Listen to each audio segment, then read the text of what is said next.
இல்லை கைஸ், இன்றைக்கி நான் ஒரு 3 விஷயத்தை பற்றி பேசலான் இருக்கேன். ஒன்று ஹெல்த்து, 2 ஹெல்த்து, 3வது ஹெல்த்து. ஆமாம், ஸ்கின் பார்த்திங்கன்னா, பில்கிரிம் ஒரு சீரம் போட்டேன். ரொம்ப எஃபெக்டிவாக இருந்தது. கொஞ்சம் எக்ஸ்பென்சிவ் தான், ஆனால் நல்லா இருந்தது. 2வது பார்த்திங்கன்னா ஃபேஸ் பேக் ஒன்று பண்ணேன், அதுவும் எஃபெக்டிவாக இருக்குது. விட்டமின் இ டேப்லெட் 1 அல்லது 2, வீட்டு கோதுமை மாவு, அரிசி மாவு, அப்புறம் கொஞ்சம் தக்காளி ஜூஸு, சர்க்கரை, ஆமாம் தயிர் கொஞ்சம், இது மட்டும் போட்டு ஃபேஸ் பேக் போட்டால் அதுவும் நல்லா எஃபெக்டிவாக இருந்தது.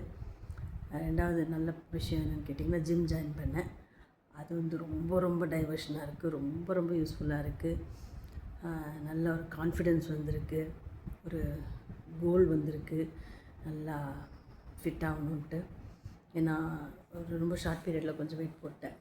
அதனால் அது ரொம்ப அத்தியாவசியமான ஒரு விஷயமா பட்டதால் யோசிக்காமல் ஜாயின் பண்ணிட்டேன்.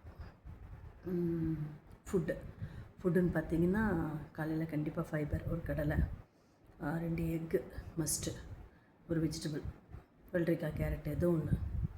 அப்புறம் ஆஸ் யூஷுவல் நீங்கள் என்ன பண்ணுறீங்களோ, ஓட்ஸோ, சம்பாவோ, கோதுமையோ, ரவையோ, ஏதோ ஒரு உப்புமாவோ தோசையோ பண்ணிவிட்டு ஆஸ் யூஷுவல் சட்னி வச்சுக்கலாம். அந்த சட்னியில் ரொம்ப கவனமாக க்ரீன் சட்னி அரைங்க.